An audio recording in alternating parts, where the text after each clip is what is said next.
Querido irmão, querida irmã, são já anos que nos encontramos. A TV Evangelizar me leva até sua casa e você me acolhe para a leitura orante da palavra. E refiro-me, desta vez, à festa litúrgica da Transfiguração do Senhor. Para esse dia 6 de agosto, e o texto é Mateus 17, 1 a 9. Vamos ao texto primeiro, como sempre. 6 dias depois, Jesus tomou Pedro, Tiago e João, seu irmão, e os levou para um lugar à parte, sobre uma alta montanha, e ali foi transfigurado diante deles. Seu rosto resplandeceu como o sol, e as suas vestes tornaram-se alvas como a luz. E eis que lhe apareceram Moisés e Elias conversando com ele. Então Pedro, tomando a palavra, disse a Jesus: Senhor, é bom estarmos aqui. Se queres, levantarei aqui 3 tendas. Uma para ti, outra para Moisés e outra para Elias. Ainda falava quando uma nuvem luminosa os cobriu com a sua sombra, e uma voz saía da nuvem, dizendo: Este é o meu filho amado, em quem me comprazo. Ouvi-o. Os discípulos, ouvindo a voz, muito assustados, caíram com o rosto no chão. Jesus chegou perto deles e, tocando-os, disse: Levantai-vos e não tenhais medo. Erguendo os olhos, não viram mais ninguém. Jesus estava sozinho. Ao descerem do monte, Jesus ordenou-lhes: Não conteis nada desta visão até que o Filho do Homem ressuscite dos mortos. Vamos tentar compreender a intenção do evangelista. A partir daí, então, tentaremos interpretar o alcance desta mesma palavra, palavra do Senhor, palavra de Deus para nós. 6 dias depois, Jesus tomou Pedro, Tiago e João. 6 dias depois do quê? Se recorda bem, meu irmão, minha irmã, Jesus fora com os discípulos até a região de Cesareia de Filipe. Lá na Palestina é uma região ao norte, longe de Jerusalém. E lá Jesus explicara aos discípulos que seria necessário ir a Jerusalém, que lá seria preso, deitariam mão nele, sofreria e haveria a vitória do ressuscitado no final, mas os discípulos não compreenderam e Pedro reagiu: De nenhum modo isso te acontecerá, Senhor. A repreensão de Jesus soou logo. Por quê? Qual foi o conteúdo melhor da repreensão? Pedro, teus pensamentos não são os de Deus, mas os dos homens. 6 dias depois disso, o problema não era só de Pedro, é de qualquer discípulo, em qualquer época. Querer seguir Jesus sem se despojar era a tentação religiosa mais frequente à época, mas também hoje. Então Jesus levou-os ao alto monte e lá se transfigurou. Exatamente aqueles que mais apresentaram dificuldades em seguir Jesus no caminho da cruz: Pedro, Tiago e João. E ali transfigurou-se diante deles, e seu rosto resplandeceu como o sol, e suas vestes tornaram-se alvas como a luz. Resplandecer como o sol é a imagem, a luz potente. Nenhum olho consegue se fixar naquela luz. É a imagem empregada à época para referir-se à luz que procede de Deus. E as suas vestes tornaram-se alvas, brancas, também as vestes brancas como a luz. O branco é o símbolo da cor celestial, a identidade celeste de Jesus. Não esqueçamos, 6 dias antes eles não compreenderam que o caminho para aquela luz, a vitória, teria sim os traços da cruz. São os paradoxos que a fidelidade ao Evangelho antepõe a qualquer discípulo. Era uma forma muito mundana a tentação daqueles discípulos de aderir a um Senhor, próprio Deus, Filho de Deus, mas que os saciasse na curiosidade e no maravilhamento ante o milagre. Parece um seguimento sem despojar, como o amor, querer amar sem qualquer renúncia ou entrega ou despojamento. Eis aí o conflito dos discípulos consigo mesmos. E eis que lhe apareceram Moisés e Elias. Moisés e Elias. Elias é a síntese da tradição profética mais genuína. E Moisés, o legislador por excelência do Antigo Testamento. O que pretende o evangelista que compreenda o seu leitor? Ele pretende que o leitor, ao ter os olhos sobre estas linhas, perceba Jesus transfigurado, mas também permeado do ideário da cruz, é a melhor síntese de todas as promessas do Antigo Testamento. Moisés, instituidor da lei, e Elias, a síntese da palavra dos profetas. Uma luz luminosa cobriu-os. E uma voz do céu: "Esse é o meu filho amado, em quem me comprazo." Ouviu. É impressionante, meu irmão, minha irmã. 2 vezes esta mesma frase é pronunciada no Evangelho de Mateus. Primeiro, lá no capítulo 3, Jesus fora batizado. Aquele era um contexto era um batismo de conversão, de arrependimento. Embora Jesus não fosse pecador, vestiu-se dos traços humanos das pessoas frágeis e pecadoras. A voz soou. Naquele momento primeiro, a mesma voz agora, no caminho para a cruz, ante os discípulos que não conseguem vislumbrar sentido nas escolhas do próprio Senhor. Curioso, diante dos milagres de Jesus, nenhuma voz do céu ressoou.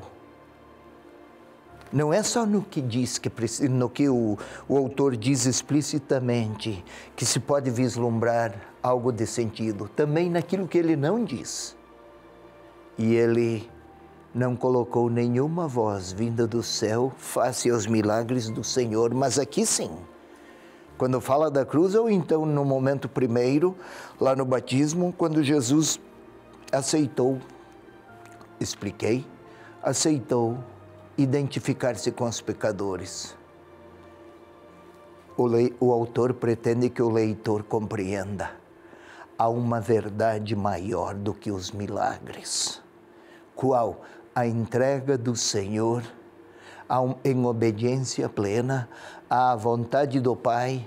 E não é a vontade do Pai que o Filho sofra, mas a vontade do Pai que o Filho vá até Jerusalém e lá revele o perdão do alto, mesmo ante as hostilidades mais cruéis e atrozes. É o meu filho, em quem me comprazo. O detalhe, escutai-o, ouvi-o. O que é que Jesus lhes dissera antes? Tem cruz. Ouçam estas palavras e acolham e sigam-no. É vocação. O discípulo, ou o seguidor de Jesus com vocação para ser discípulo, assumirá essa identidade na medida em que, além de muitos outros caminhos a percorrer, está também à disposição em esvaziar-se de si para tornar-se pleno das escolhas que o próprio Senhor oferece e propõe aos seus. E então, sim, cada discípulo será muito mais parecido com o Senhor. E olhem, um discipulado sem ir com ele para Jerusalém é como pretender que um carro não ande e ainda dizer que é um bom veículo. Seria uma insensatez. Isto é, não é possível participar dos caminhos dele, refutando também os processos pessoais de entrega, de renúncia, para plenos das escolhas dele, do Senhor, esvaziando-nos de nós, tornando-nos plenos das suas opções, possamos também retratar as ternuras reconciliadoras que o Senhor quer oferecer a cada discípulo e a todos os seus, em todos os tempos e lugares.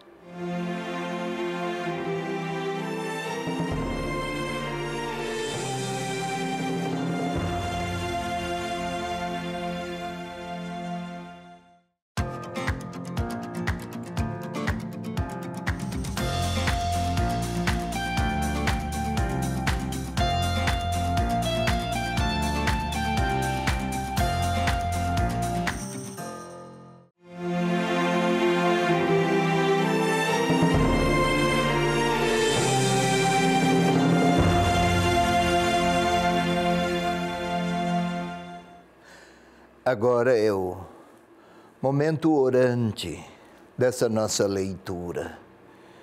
Vamos lá, querido irmão, querida irmã. Para as refeições nos lavamos. Para qualquer ato nos preparamos. Que seja assim também para a nossa oração.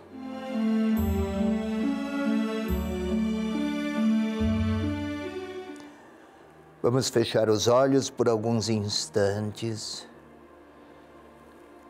aquietar a nossa interioridade, há preocupações, tarefas não ainda executadas, mensagens que chegaram, telefonemas que nos esperam, enfim. Vamos fechar os olhos e esquecer tudo. Que esta quietude alargue a nossa interioridade para deixar o Senhor falar.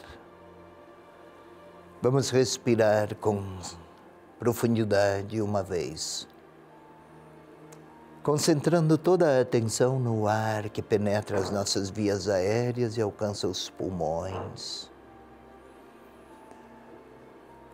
Se conseguirmos, ajuda muito tentar sentir o coração a pulsar,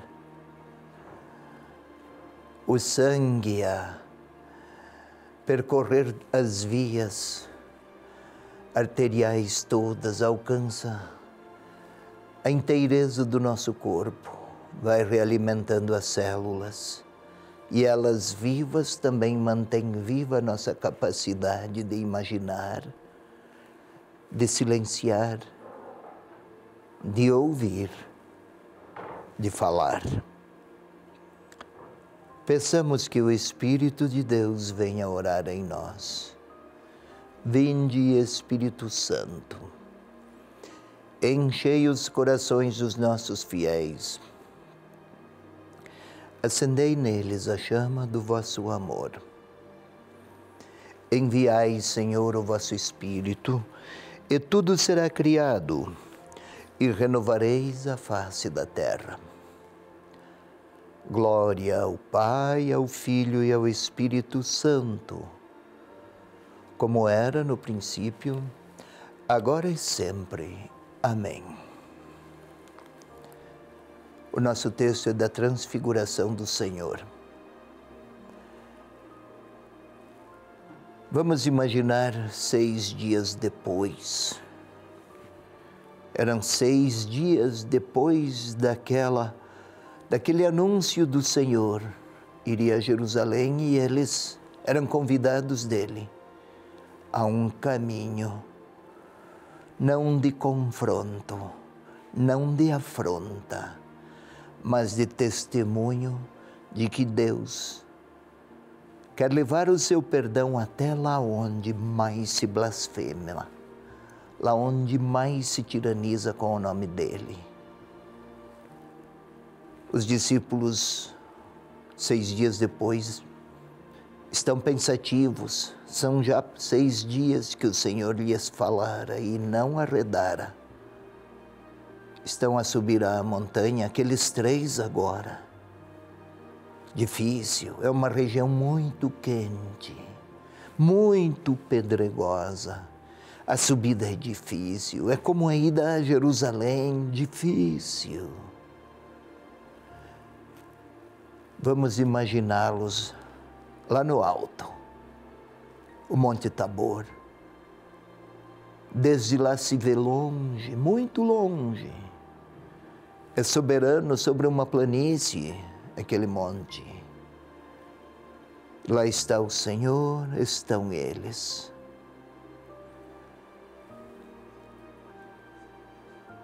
Podemos observá-los, a fixar os olhos no Senhor, porque algo de extraordinário está a se verificar. Seu rosto resplandece, aquelas vestes brilham. Moisés, Elias, personagens caros à mente e à lembrança, fazem parte da fé que eles professam. Um príncipe dos profetas, outro um legislador, mas homens de muita fé. E lá estão aqueles discípulos a contemplar, como se todo o Antigo e o Novo Testamento, ou melhor, se toda a lei e os profetas, lei, Moisés, profetas, Elias, estivessem a confirmar e a corroborar que o caminho para Jerusalém é a melhor expressão de todas as promessas do Antigo Testamento. Podemos tentar ver Pedro, até com os olhos um pouco ofuscados, quem sabe, o brilhantismo das vestes e do rosto de Jesus, impedem-no, talvez, de abrir plenamente os olhos e ei-lo a dizer: tente ouvir, Senhor, vamos ficar aqui. 3 tendas. Isto supõe a tenda um tempo longo de permanência.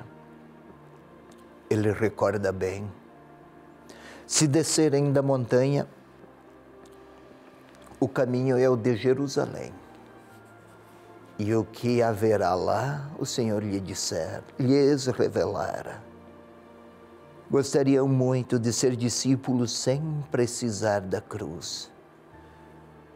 A tentação era de desfrutar de sua glória e de sua grandeza, de sua projeção admirável, do maravilhamento que todos aqueles prodígios suscitaram. Mas ir a Jerusalém, amar até aqueles inimigos, eis a dificuldade de Pedro e por isso estamos a ouvi-lo. Senhor, é bom ficar aqui. Vamos fazer 3 tendas, Senhor. Talvez Pedro até sorria, mas na realidade não sabe o que diz, como nós não sabemos bem o que pedir quando não queremos abraçar a cruz. Nossa oração se torna quase insensata. Vamos tentar ouvi-lo, observá-los. Aquela voz do céu: este é o meu filho, em quem coloco as minhas alegrias e as minhas complacências. Escutem-no, ouçam-no. Claro, mais do que uma voz vinda do céu, como se muitos outros tivessem ouvido, o evangelista pretende que o leitor perceba. Trata-se de uma voz interior. Deus lhes fizera perceber que mais do que atender a gostos de discípulos tentados a não abraçar a cruz, mais do que tudo, Deus estava a lhes fazer entender que os pensamentos do alto não são os nossos, que as lógicas de Deus não são as nossas, que os critérios dele não são os nossos. Eis uma crise daqueles 3, sinceros, verazes, sim, não querem trair o Senhor, mas sentem-se fracos para segui-lo. Tem medo, inclusive.